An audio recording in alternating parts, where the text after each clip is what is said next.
Okay. All right. So today, we changed the talk up, and we're talking about what information are you gaining from races. The reason why we decided to switch it up is because we did some calls after Las Vegas and some other races, and we kind of noticed that like some athletes aren't like observing a lot of the racing of what's going on. So like they're racing and they're like, oh yeah, it went good, it went bad, and it's like, but they're not specific on certain areas or like specific details of the race, or they have a misconception of how they performed. So they're like, oh, it was so bad, it was horrible, but then you start talking to them about their race and it's like, well, all the components sound good, like all these things sound good, like no, you had a great race, like you had a really good race. Like you have to understand the information that's coming in and not beat yourself up so much.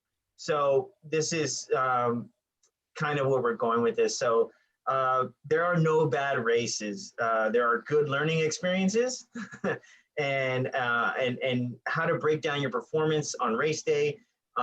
Learning, planning, and staying positive is, that's the major thing that we want to. Yeah, that's what we want to get through with this kind of like the this deep dive. Like basically, we're coming back into racing. It's not like it's not like everyone's been racing twice a month like in the past. So it's like we're all coming back to racing. No one's raced in about a year, and we're all pretty rusty. And it's a little different than when we were racing all the time. So when you're coming back and you're rusty, you have to understand what your expectations are. You have to say to yourself like, okay, I haven't done these kind of rigs in a long time, or if I did do them, they were in a gym setting. And in the gym versus out in the course are two different things. And when our bodies are kind of like, we get used to that outside setting, and we get used to that, like, oh, there's dew on the monkey bars and all like we understand what the limitations are with our body, and we're able to navigate those obstacles a lot better as we understand that. But right now it's like, it's either one, you've been in the gym, or two, you haven't done anything because your gyms are closed. So it's going to be a rough start. Everyone's going to have a rough start. No one's going to have this silky smooth, like, oh yeah, I've been training this whole time for a year and a half, and I'm just coming in and I'm crushing everything. It's very rare. I think it's safe to say that's specific, or that's special to obstacle racing. If we were all running track races or road 5Ks, you could probably expect some pre-race anxiety, performance anxiety. But other than that, you really know what all variables are in place. Like you already know what to expect. Everything is there that you can predict. So your performance really is something you can look at. It's so easy to identify, your performance or whatever. But when it comes to obstacle racing, we're all going to be rusty because there's so many variables that we just haven't gotten into in a while. So the more we race, the more we kind of learn, and then the more we actually kind of get ourselves confident in what we did. So it's like, oh, I did that. I've already done that. I did the rig in the mud. I did this, I did that. So I transitioned through obstacles or whatever. So there's just a lot that racing, racing, a lot you can gain from racing. And it's important we get those gains, that we get that information. And I think it's important, I feel like it's some interesting things came up that Mark and I just heard and observed this last couple of months. Talking with so many pros, top level pros, some of those posts that you saw on Instagram where they were saying they weren't coming to races for COVID or whatever, turns out they weren't coming because of severe race anxiety. Pressure. Honestly, most of the athletes that you saw that posted, I just don't think it's the right time for me to go. The story behind that had nothing to do with COVID.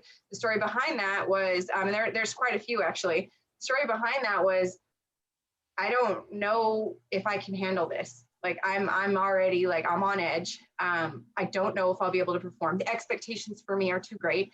The expectations for myself are too great. And this isn't even like coming off an injury or anything.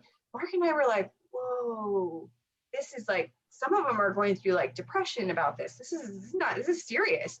Kind of sad, kind of sucky. And because him and I kind of don't really, you know, I mean, I think Mark is one great example of like just kind of rolling through a long career of like competitive running, competitive sport, and staying level, staying balanced, and going through the motions with it. Like understanding that like there's, Mark always says like, you know, racing, why do we race? Like, you know, Spartan poses that question, Mark poses that question, why do you race? And I think it's important to recognize like we race because it's kind of like to get the best of ourselves on race day. So we compete against each other to get the best out of each other, to bring the best out of yourself. And when you do that, you feel that, you know, you feel like that's an amazing thing. We're not really out there competing. I think like when you go to a race, especially an obstacle race, if you're just like harping on somebody beating you, or, you know, not making your age group podium, or not getting the time that you wanted to get, those are, in our opinion, those are not like good markers. Yeah, like Yeah, they don't really show you, and that's not really good information. I always say like there's like a novice way of looking at racing, and then there's like a high level like professional way of looking at racing. And when you look at the professionals, it's kind of like what we're striving for is a perfect race. We want to make sure every little aspect of the race goes absolutely perfect and everything looks like beautiful. And we can get second place and be content because it's like everything went perfect the way I wanted it to go and the way I was training, and I put out the best performance. But a novice person would still be like, oh, I got second and I was 10 seconds away from first, and oh, I almost had it. And it's like, you can't think like that. You have to think to yourself, what am I doing in training? And what am I doing in the race? And is that coinciding with performance? Is everything I'm doing in training and everything I'm doing in the race matching up? If there's a disconnect, then that's when you can say to yourself, yeah, I'm disappointed. And we always say like, there's a disappointment window of 30 to 60 minutes. So you can get pissed off for 30 or 60 minutes, but then after that, you got to just say, hey, that was a lesson learned. I gotta suck it up. It was a dumb move. It's okay. I can just wash it off and keep going. So like, I'll tell you a little something about what happened to me. I was in a stadium race and I was in second place and decided to jump from the middle of the Z wall to the bell, and I missed it. And I was like, oh man, now I gotta do burpees. And I started doing burpees, and then third place caught up to me. And I was like doing the burpees, and I realized, man, if I just didn't do that, I would have gotten second place by leaps and bounds. But because I did this, now I'm going to get third. And I finished the burpees, and I almost got second. I closed the gap pretty close, but you know, it was just a kick in the butt because I knew that there was nothing fitness-wise that caused me to do that move or caused me to make that move. It had everything to do with a split decision, a rash decision. And now looking back, I could say, okay, don't do that ever again, because it's better to take an extra second to hit the bell and ensure that you're going to clear the obstacle than it is to gain an extra second. It doesn't help you. You know, most of the time you're going to pass people on the running portions, not on the obstacles. To me, obstacles are relatively a wash unless you're really bad at obstacles, where it's like you're spending, you know, a minute and a half doing monkey bars. It's like, okay, you know, the best guys are doing it in like 10 seconds. It's like, that's a problem. Like you can't waste all your energy doing one obstacle. That also depends on the race. On the race, yeah. I wouldn't say that for like the Jacksonville Sprint. I would say that for like, Big Bear Beast or even a super or something. It's like, it doesn't really come down to that close seconds. But it does actually add up. If you're not good at 20 obstacles and you take 20 extra seconds on 20 obstacles, obviously you have a time gap to make up. And that's where we can talk about, you know, where we're lacking and where your voids are, so you can make changes. But I think it's cool. Like, I think, you know, I mean, I think a lot of people don't do it. A lot of people don't analyze their race and sit down and talk to their coach and figure out what it is that they need to work on and get the positive feedback and, you know, the feedback that where the voids are, where there's areas of improvement to make. And I think it's funny because like Mark and I started doing that. I mean, naturally, I don't think it was anything we, you know, discovered. I think it was just something we automatically do from sport, like growing up in sport or whatever, and Mark being like a professional runner and all that. I think like the coolest thing is that, like Mark said, we kind of have this, like, we give ourselves a disappointment window, which I think is a really good rule. I think everybody on our team should have a disappointment window rule where it's like 30 or I'd say 60 max, 60 minutes, 1 hour after the race. That's it. You want to pout, you want to have a pity party, you want to talk about all the things, how bad you suck and you're kick your own butt. 60 minutes. After 60 minutes, the clock hits 60 minutes after your race, you can't say a negative thing about yourself. No more of, oh, I suck, I was a turd out there, nothing negative. Now you're moving forward, and that's your mindset, because as soon as your 60-minute comes up, you go, all right, what are we doing? You know, and so that changes your mindset. And Mark and I started doing this, and there's been so many races where we've had, you know, especially me, I think coming kind of like just inching my way up, I guess. I feel like there's been so many races where I've had to, gosh, take a kick in the pants and kind of, you know, look at things and then figure out what I was missing. Where's my, you know, what do I need to work on? What do I need to improve on?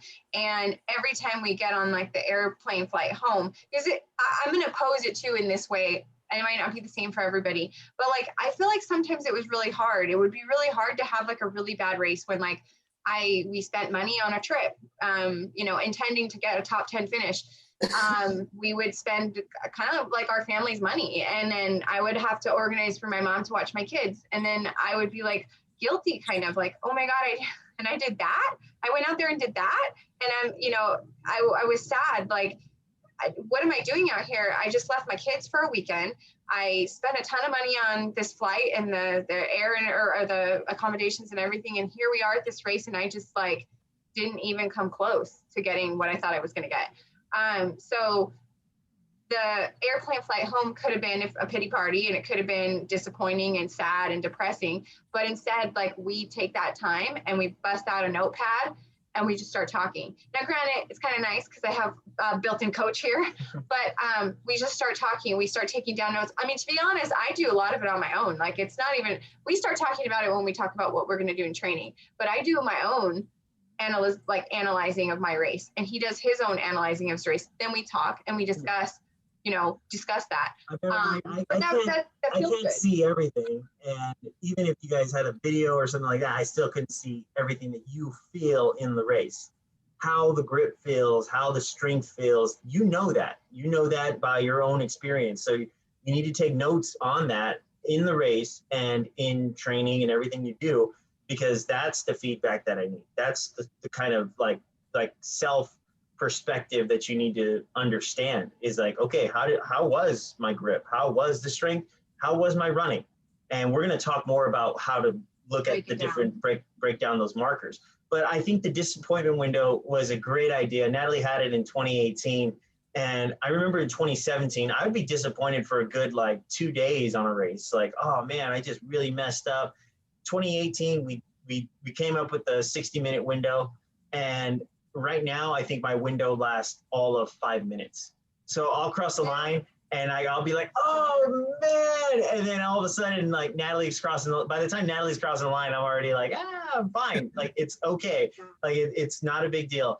I think it's because, like, when you give yourself that hard window, it teaches you that you're your worst you are your worst critic, and you will break yourself down every single time.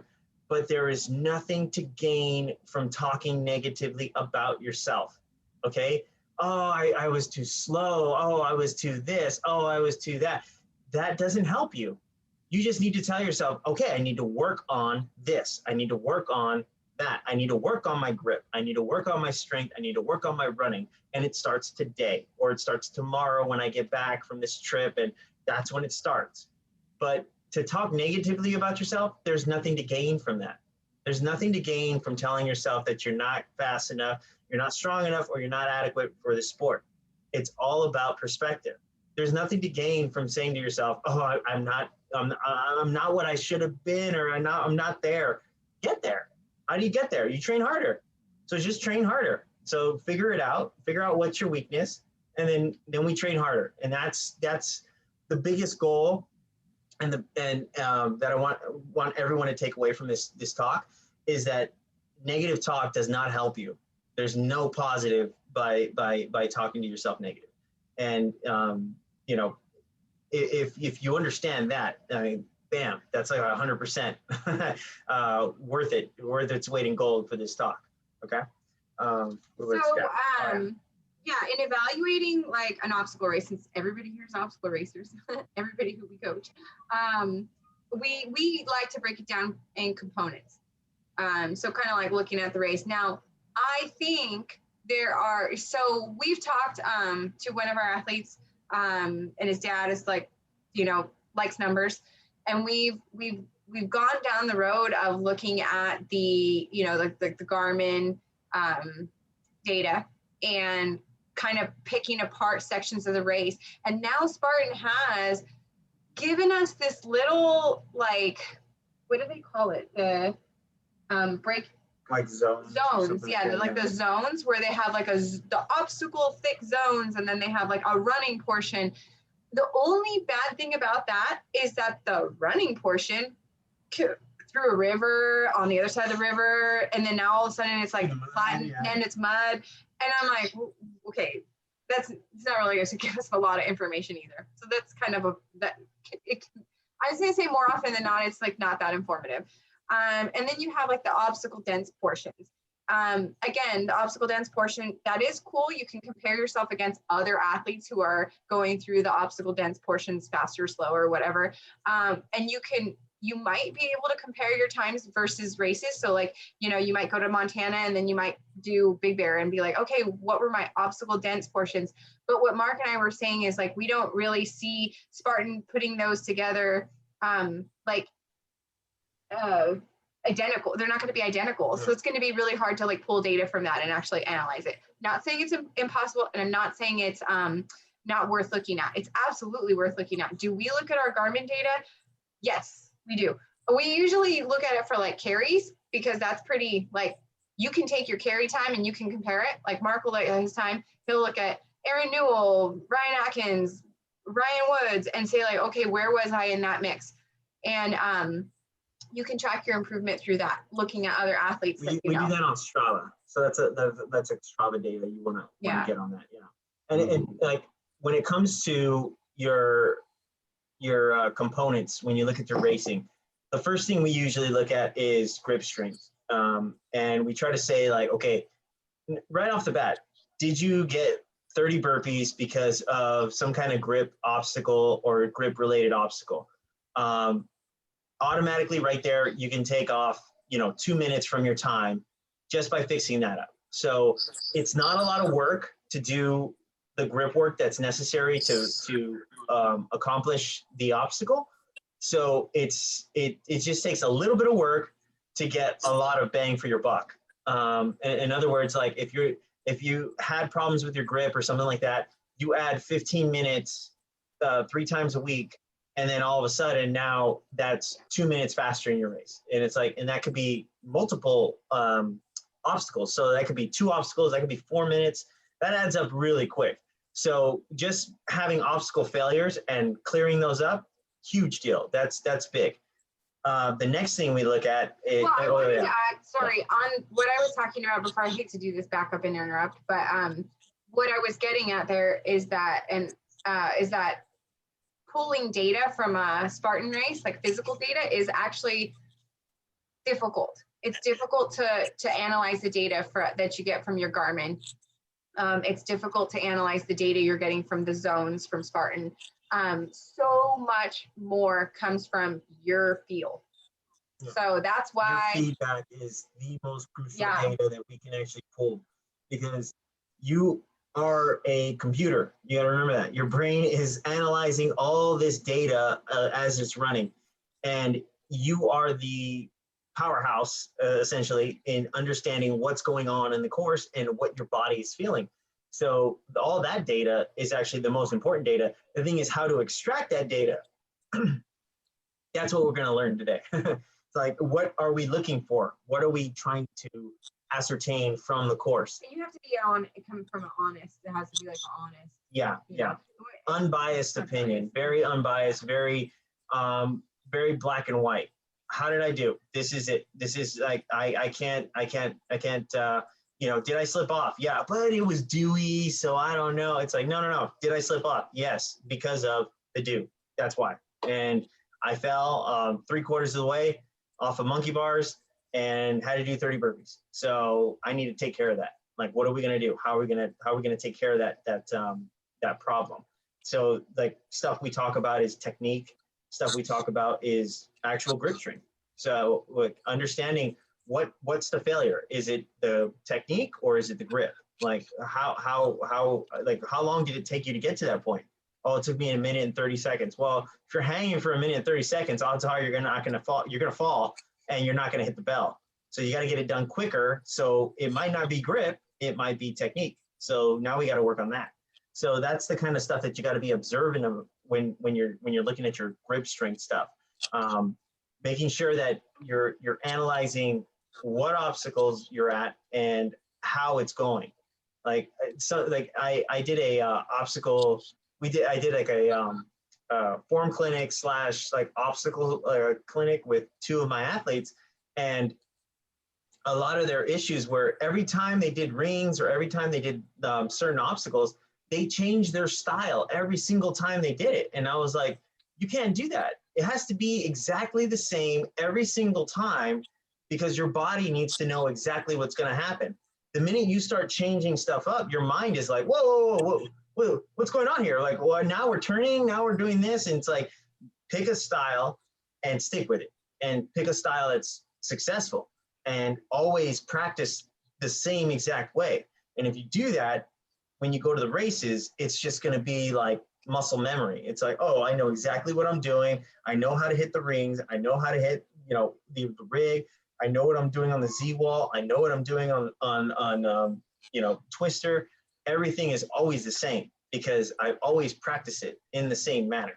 Okay. Don't mix up styles. Figure out what style works for you, stick with it, and keep practicing that style.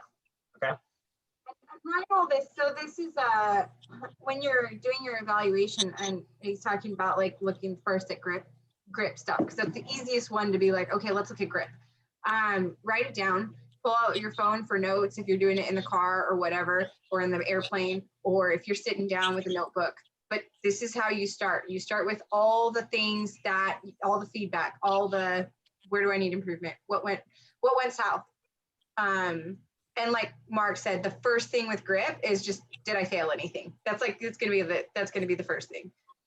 Where did I have to do 30 burpees? And then, progress. Like, okay, so now looking more into it, where can I make up time? Yeah. So the next thing where did I lose time? Yeah. Next thing we look at is strength. So we're looking at the carries. We're looking at tire flip. We're looking at the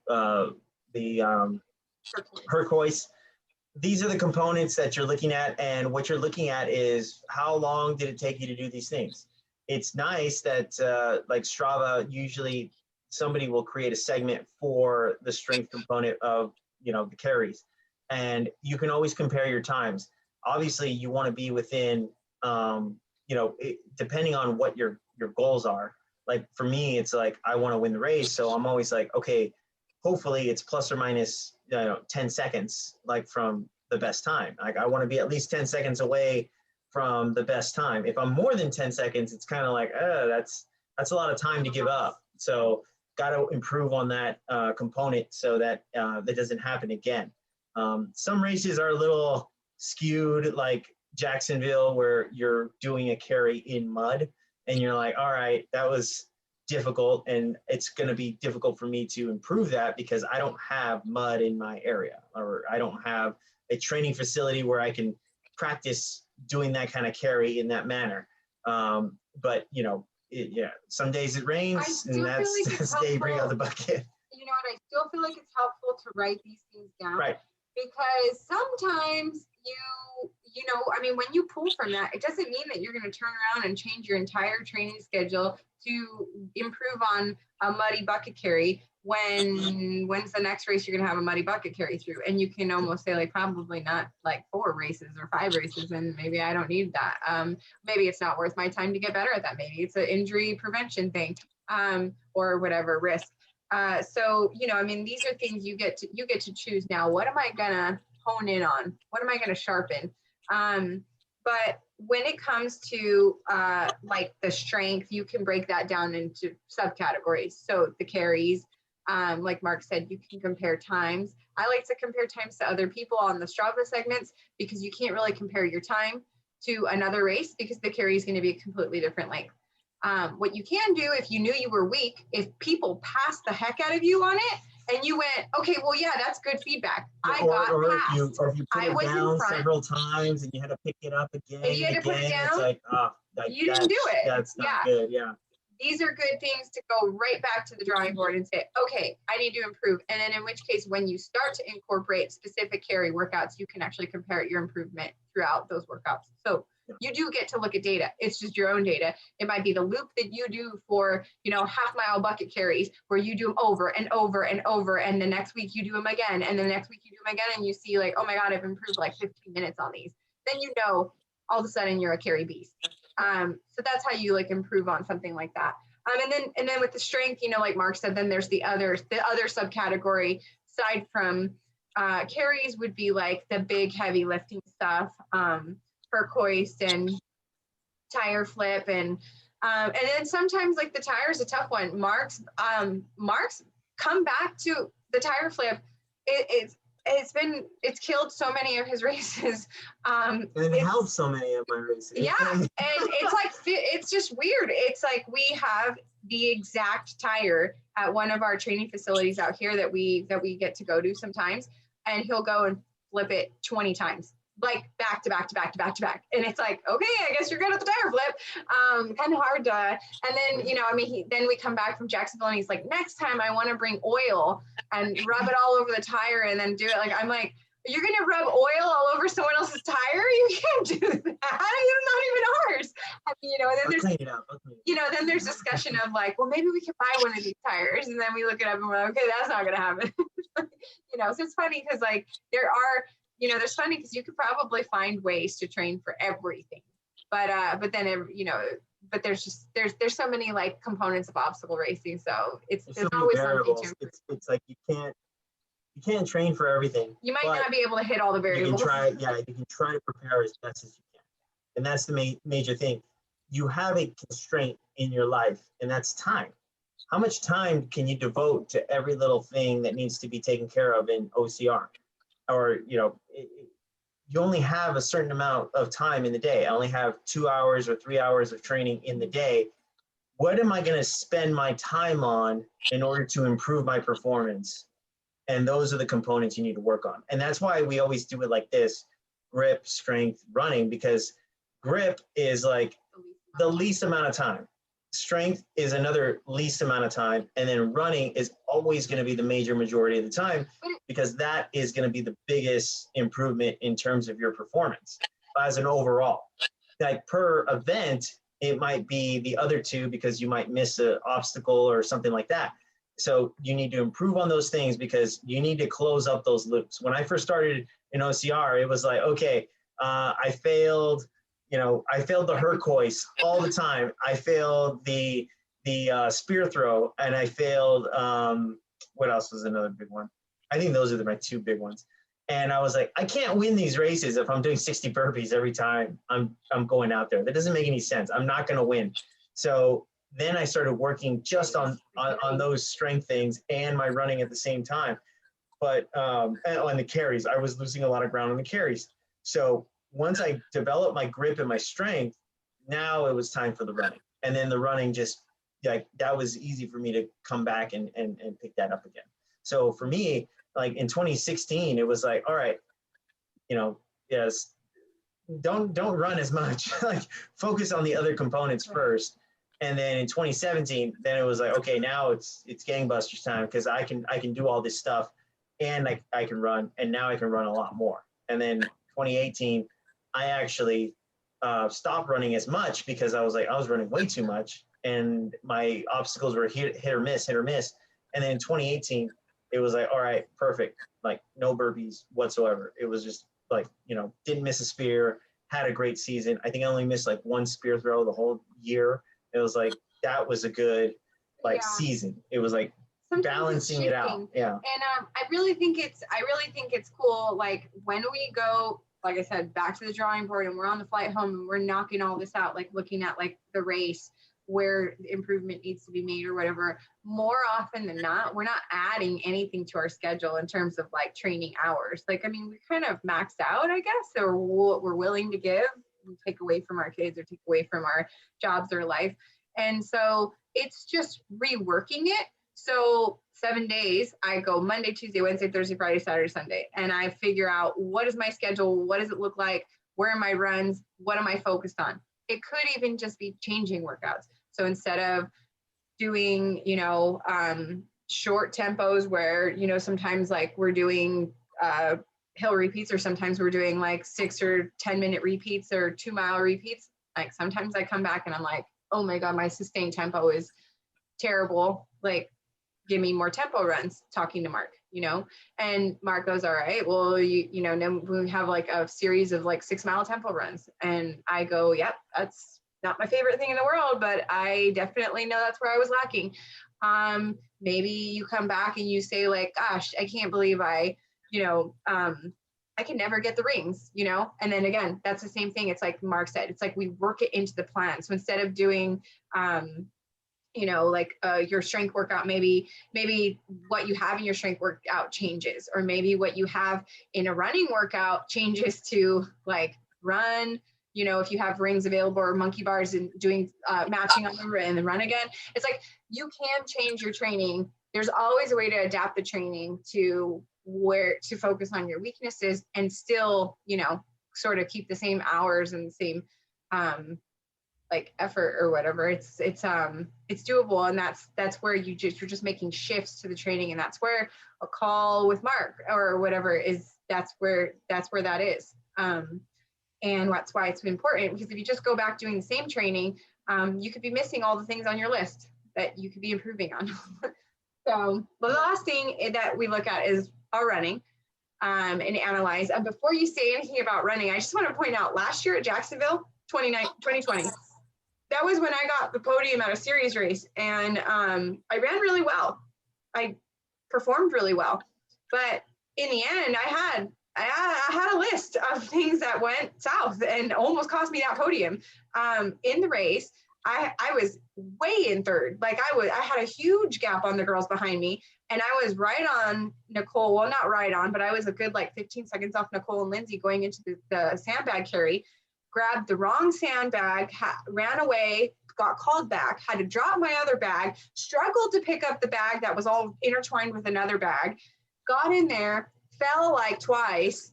Me and Leanne were together at that point, and we were just trashed. Like we were, falling all over the place in the mud. And I was very apprehensive to run through the mud. Horrible sandbag carry, just terrible.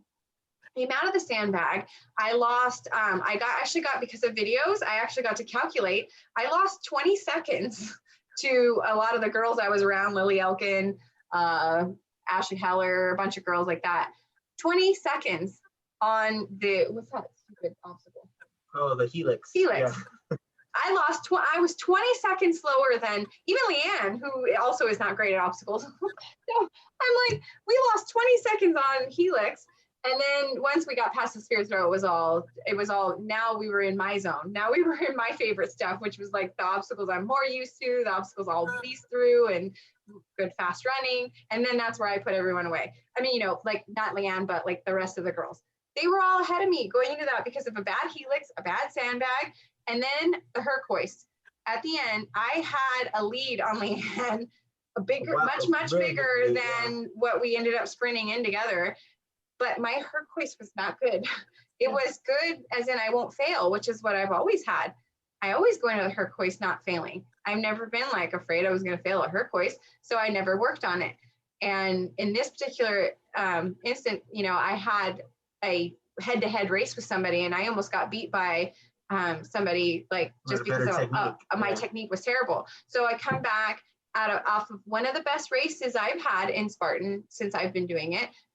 Greatest race and all positives, but obviously, you know, still things that still room for improvement, things that I went, gosh, I almost ate it there and I don't want that to happen again. So my point, I was telling that story, is just, there's always like, and I don't even want to call it negative feedback, but there's always feedback. There's always something that you can go, okay, what do I need to do to improve there? So yeah, there's a reason to make notes. Yeah. So the last component we're looking at is running. In the running component, there's usually, like when it comes to running, like when I train like track athletes, there's two components that pretty much you fall into. One is the pace feels too fast, or two, the pace doesn't feel fast, but you can't hold it for very long. So one is a lack of speed and one is a lack of aerobic capacity. You just got to feel the race out. Like when you're running and you take out, generally the way I train most of you guys is to be aerobically healthy. So like when you guys go into races and you're like, oh, I got like a month to get ready for a race, I'm like, okay, let's get aerobically healthy first, and you know, then we'll worry about speed later. Because I mean, you guys, like for the most part, like most of my athletes, like you guys aren't like you know, like it's not important that you try to win the race.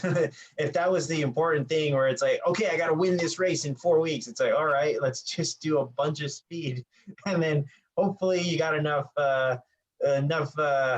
heart to take it out and hold on. But that's not how I want to train you guys. I want to train you guys correctly for longer periods of time, not just saying like, all right, like 4 weeks, we got a race, and then let's just blow it out and do great there. And then for the rest of the season, we're trying to catch up to get that aerobic base back. And then it's very difficult because now you're like, oh, well, I started speed. Like, shouldn't I be going speed? It's like, no, you weren't ready for speed in the first place, but we did it because you had that race. So the way I train you guys mostly is like, let's get aerobically healthy. Let's get that big base. And then on some of your first races, you might feel like your doors, you might feel flat. Your doors are getting blown off. You're like, that pace felt so hot right off the start. Like, I don't know what happened. Like I took out and, you know, guys were just taking off. And because most people work only on speed, that's pretty much what they do. They like to take out fast for the first mile. There's just I'd say most people just have no gauge. Yeah, they have no gauge on what their efforts are, and they just take out ridiculously, and then you're like, whoa, this is a fast pace, and then you catch them like a half mile down the road, and you're like, oh, well, okay, that was weird. Like, why did that pace feel so hard? Like, because most of the guys don't have good gauges, but essentially you want to take this information and you want to know exactly how the race feels for you. You know, like, okay, when I took out, I felt good, or I was running slow, or you got to an obstacle, you came off of it, and then you couldn't pick up back to you couldn't shift gears back to your pace that you were running. There's so many components of running and so much nuance to running that could be awry or an error that we need to address, and we need to change the training up a little bit. So all the feedback and how you feel at each parts of your race needs to kind of be cataloged in your brain as you're going. So, like, and I think it's important to pay attention, I guess, is pay attention. Not necessarily like when you're racing, but like post race or during race, whatever, but like pay attention to like why, you know, those areas of your running suffered. So if it was terrain, let's make sure we know terrain was the reason. If it was hills, let's make sure we know hills were the reason. If it were screaming downhills, everything else is good. Those downhills knocked me out, started cramping, blah, blah, blah. We know, okay, that the downhill, the descents. If it was, you know, weather related. Okay, it was like 90% humidity and 85 degrees outside, and I was sweating buckets, and I all of a sudden felt like crap. My running went to shit. We gotta pay attention to these reasons. Altitude. Altitude's another huge one. Sometimes we have people that are like, I'm all in a race, Big Bear, and I'm like, oh, I did that already. We've been down that road. It sucks. If you're not living in altitude, it's like, like, unless you have a really solid plan and it doesn't affect you very much, it's so tough for that to be like where you like pop, you know? But I actually saw a quote earlier in the week, and it was funny because it goes along with what we're doing about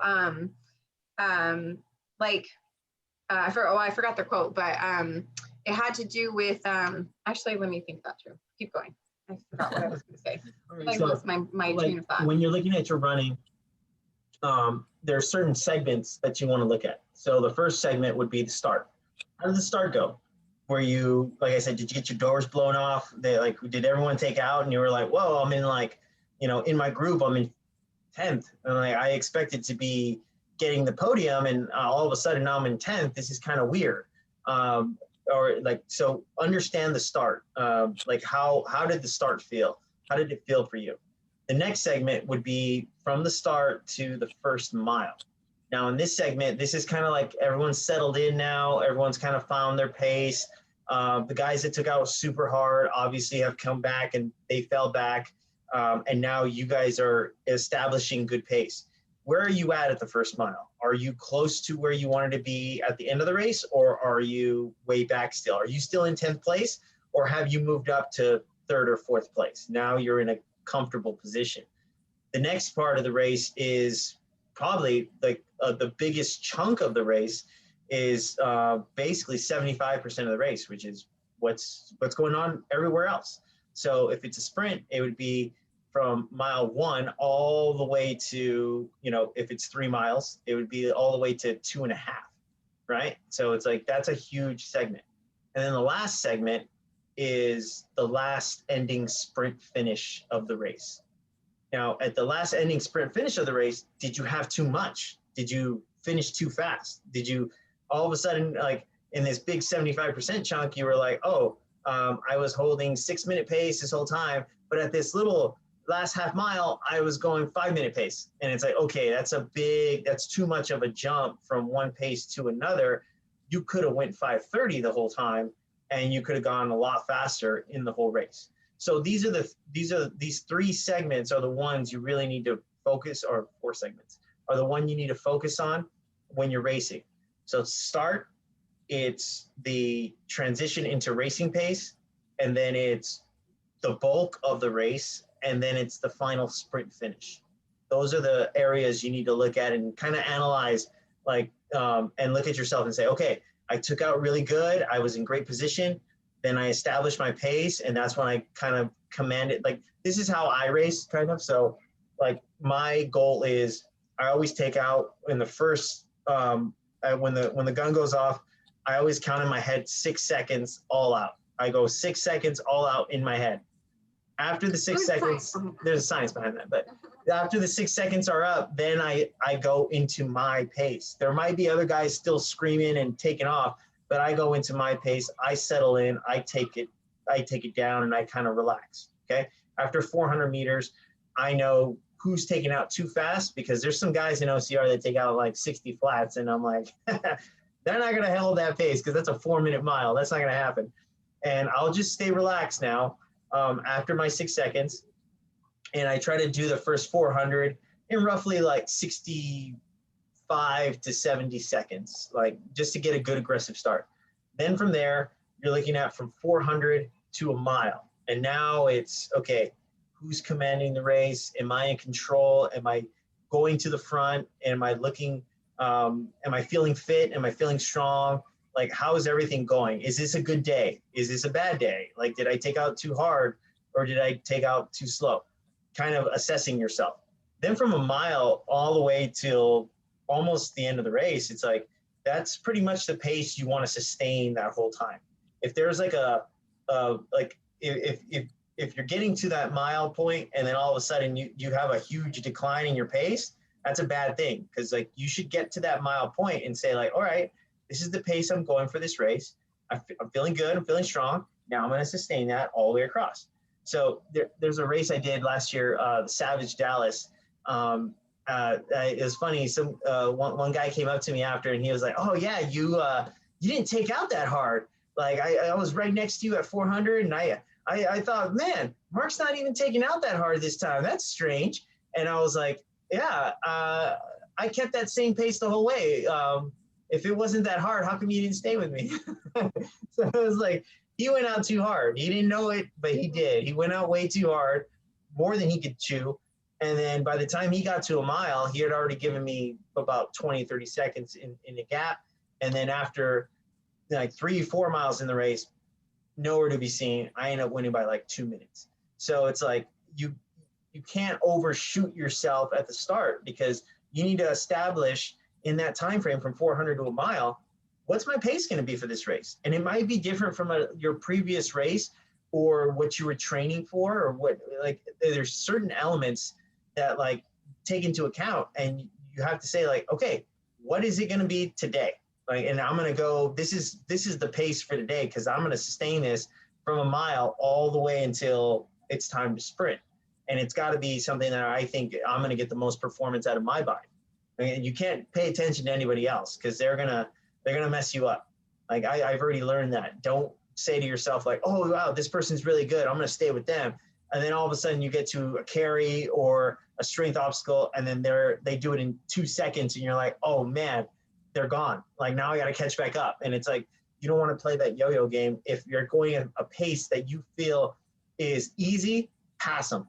If you feel that they're going to a pace that's too intense, let them go, because they're going to come back. And if they don't come back, more power to them. Like that person's fit right now, and I tried my best. So always run your best race by establishing what you think is going to be the best pace for you that day. Okay. And then the sprint finish is like, essentially, can you dig deep at the very end and turn it up and see if you can get like 10 seconds per mile faster. If it's more than that, I think you left too much in the tank. You probably could have used a little bit more to lower your average on the bulk of the race.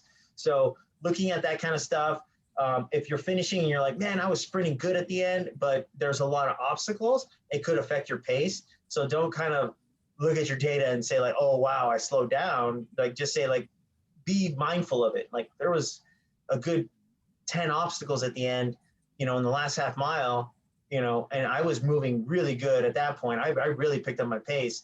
So then you can tell yourself, okay, wait a minute, like this is not, the data is not really there, but I really finished hard. So that's good. If you're going backwards at the end, that's what you don't want to do. Like you want to look at it and say like, okay, at the end when I wanted to sprint, I started slowing down and I couldn't go anymore, and I just wanted the finish line to come to me. Then we got to say, all right, like we got to work on our aerobic capacity and also our speed endurance, because that's when you can actually tap into that faster pace. And if it's not there, it's like, oh, like that's why it's because we need to work on that speed endurance. Yeah, I was going to say, add to that. For me, I think I wasn't sure like what would be what running, what components of my running needed work. So I related it to the workouts that we usually do during the base phase. I always kind of had wheels. So when it comes to like sprinting, like a 200 or 100 meter sprint, like all out, that's like not a hard area for me to sprint. But like the anaerobic endurance is like the 800 meters, like the 2 to 3 minute zone that he has us do in the middle of the week usually, or whatever. And then the tempo is like usually the first workout. I mean, I think probably for most of your athletes, it's like the first workout of the week, because he likes to do tempo first. So usually those are the 2 workouts that we do during a base phase. And I know when I'm in a race, what does it feel like is missing, or what does it feel like is doing really good? Is it the stuff that I'm getting on for me is my Monday workout, my tempo workout, or is it the stuff I'm doing on Thursday, which is like my mix workouts? So I can just kind of compare so that when I talk to Mark, I go, oh yeah, it's my anaerobic endurance. Like I was great for the effort could stay the same the whole time. But when I wanted to press on the gas, I was just like dead quickly. Like I died quick when I was like trying to go a little bit higher end, right? I can look at that same thing in some races. It'll be like a beast or something. And I'm like, man, like I felt so comfortable at that pace, but 5 miles in, I just like, I was dead. Now that could be a nutrition thing, which you have to look at, but you know, it was me telling Mark what was missing in my running. It was easier for me to do it based on the workouts I had done. It felt like my Monday workouts are like, I need more work there. Does that make sense? So that way, you know, when you talk to him, what's missing? Like, is it your tempo? Is it your sustained long effort? Or is it you go high end and you poop out real quick? And that's kind of, but on the same note, like taking out in a full sprint, if you're not, yeah, it doesn't matter who you are. Doesn't matter who you are. That's going to cause. You're not going to sustain anything if you take out a 60-second 400. It's just you're going to die, and it's going to be carnage. Yeah. The toughest thing with this is that very much unlike a track race or a 5K or something like that, extracting data from your either your heart rate or your splits or your pace or even your cadence is just too difficult in the middle of a Spartan race where they send us through such varying terrain with obstacles, you know, and whatnot. Those kind of things make it almost impossible to like extract data from. So it's not worth looking at, but it just doesn't translate when so much of it has to be based on your perception of what happened out there. So coming out of a race, telling yourself that you're, you know, a piece of crap out there and this and that and whatever, it's like, doesn't help anything. Like Mark said, come into it knowing you're going to have an unbiased review of what happened out there. From, you know, let's say you had a bad spot, or you failed something, you got to back up even. What was the dominoes that fell down before something bad happened? Let's say you fail the rings and you've never failed the rings before. Well, there's probably some dominoes that fell within the mile before the rings. Was it, did you put your hands in mud through the sand crawl or whatever? You know, it's like things that you could have done that caused the failure or the falling short somewhere. So those are all things that you have to remember to include. Don't forget, don't leave those out. Because we can always do techniques as well, where it's like, okay, next time you do a crawl, close your hands. You don't need your hands to go on a crawl. Just close your hands up like this. And as you crawl, now you get out and now your hands are actually relatively dry. And then use your hair to take out the mud if there's still any mud in there. Or, you know, some of you wear shirts. I don't. You could use a shirt or your shorts. There's all these little best tips and tricks. Tricks of the trade that like we know a lot of, we've learned from friends, even the right gloves to use on wet monkey bars. Like I know I have a pair of gloves that work fantastic on wet monkey bars, but they don't work very good for me on other stuff. So I pick and choose when I want to use them. I use them sparingly because on other obstacles, they make me feel worse. I'd rather have my bare hands, you know, so it's kind of tricky and it's hard to take things on and off when you're going fast.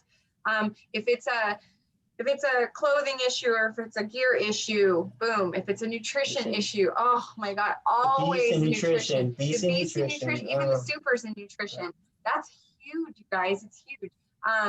So it's been that way for us. Like Big Bear 2019 was entirely a nutrition issue, that and altitude. It's like, you know, there's so many things that you can like adapt, you know, to and be better your next race. So having that information and bringing it up to Mark, bringing it up to me, bringing it up to each other at races is super helpful because you could just keep making the same mistake over and over again, or you could actually like probably have some simple fixes to being like your best ever. And that's what we do. That's why we analyze a race and we don't beat ourselves up. Instead, we just figure out what we can do to get better. Yeah, there's not too much in a race that can really like be impossible to overcome. Like oh, that's I can never do that, or I can never do this. It's like that's not the attitude we want. With the attitude we want is this solvable? what's the solution? How do we get to it? And then we figure out a plan. And then that's the best way to solve problems. Nothing's impossible. We just got to figure it out. And making sure that you look at your race from, you know, an unbiased eye, and actually think about what you did and how you performed. You know, and, you know, like I said, if you're running and you take out in a 60 flat, you got to tell me, like, might have gone out a little hot, but Yeah. it is what it is. Take notes. You know? Make notes because when you do get a call with Mark and you or call or text or whatever it is, you catch things like, you know, refer to your notes. Also on the so should we stop the actually no we'll keep it on the record because there's gonna be athletes that watch this and don't that aren't here. So post race, like you know the way that Mark coaches is like you're open anytime, text, call, that's free. Like nobody's ever taken, maybe like one or two people since he's started coaching has taken advantage of that overboard. And I don't even think then, it's like it calmed down after a while. So honestly, it's like not one athlete that he's ever coached has ever like you know, abused that, like, you know, I guess opportunity or whatever to be able to talk to him freely. Doesn't necessarily mean you're going to get a text or call right back. That actually came up a couple of weeks ago where somebody was like, hey, I texted you in the middle of a workout and you didn't get back to me. It's like, she just so happened to text while he was coaching our kids. That's like comes out on his Garmin, right? And then he looks down at his Garmin and says, oh yeah, so-and-so texted me, but it doesn't show like the message. So he's like, okay, I got to remember to look at that later. Unfortunately, he doesn't have like that good of a memory because when you're doing a million things, yeah. And then the next morning he's like, I forgot, and I got to text her back. And so, you know, there's that. That happens. Just text him again. Like, nobody's bugging anybody. Trust me. If he gets 2 text messages from somebody, he's not going to be like, oh my God. He's just going to be like, thanks. I appreciate that. Yeah. So I can say that. The other thing is post races. I mean, when we're racing all the time, some of our athletes race like all the time, where it's like weekend after weekend after weekend. We don't have that right now.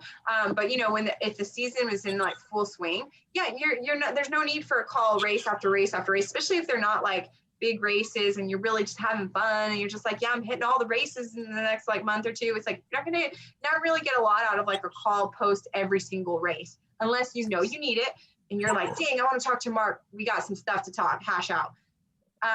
But as we're getting into first races, expect that there's going to be a call the week after the race. Like, this is good stuff. Like, we haven't raced for a year and a half for some of us. There's a call. It's necessary that there's going to be a call. He's going to be texting you.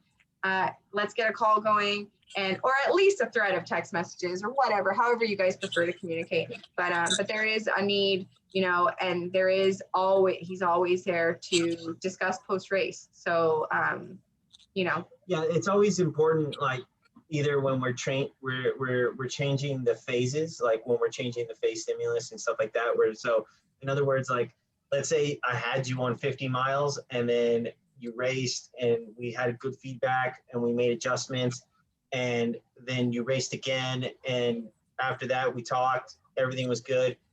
Then I say, okay, now I'm going to jump you up to 60 or 65 miles. And it's like, okay, now we need feedback again because we did something different. Okay. Like that's when we need feedback. If it's something that's like, oh yeah, like we're doing the same thing that we did in the last phase. It's like, well, it's pretty much the same thing because like there's nothing that's changed yet.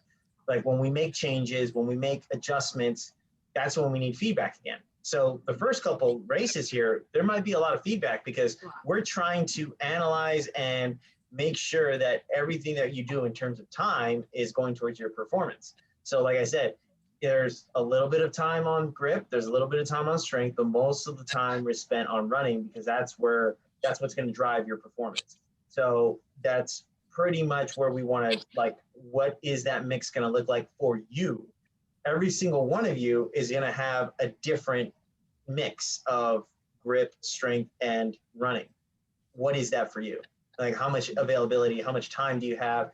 What is that specifically for you as an athlete? And that's the information that I need from your races is this the right mixture of all these components, or should we go up a little bit on another one, or, you know, how should we do it? So that's the feedback we need. There's no perfect formula. and there's no, or that if it was, I would have you guys all do the same exact thing and be done with it and kick back my feet, and that'd be good. But it doesn't work like that. And there's no, predetermined like template for success. So there's always a reason to tweak things. Then once we get established and everything starts running smoothly and you guys are starting to be more consistent in your racing and we start seeing a very good successful pattern, then we kind of know, like for some athletes that I have, like I know exactly what's going to work for them because we've had it in the past and it's worked in the past and everything that they've done has been successful, up until now. So if I keep, making small adjustments on their plans and making those key adjustments for their peaking phases and stuff like that, then kind of get towards it. Our main goal. The feedback becomes very important before A races specifically. So like, let's say you have a B race before an A race. We really want to know what happened in that B race because the B race is like something that we might do a small peaking phase for. And now I need that information because it's like, did it work? Like, I want to know if it was successful. And if it was, guess what you're going to do in the A phase? It's like, you're going to do the exact same thing, maybe with a slight adjustment.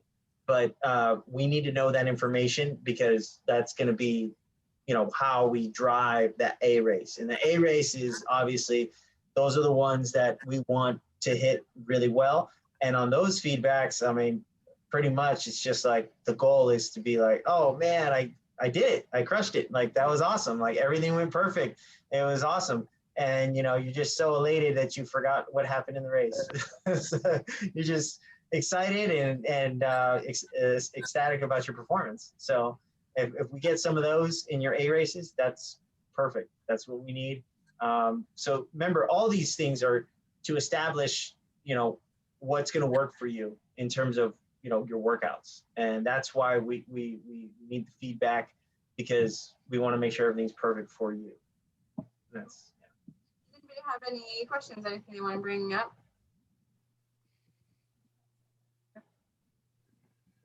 Cool. No, any scenarios or anything that you might think to yourself like, oh man, like I had this happen to me, like how should I analyze it or take it or anything like that? No? I think we're ready to stop recording, right? Yeah.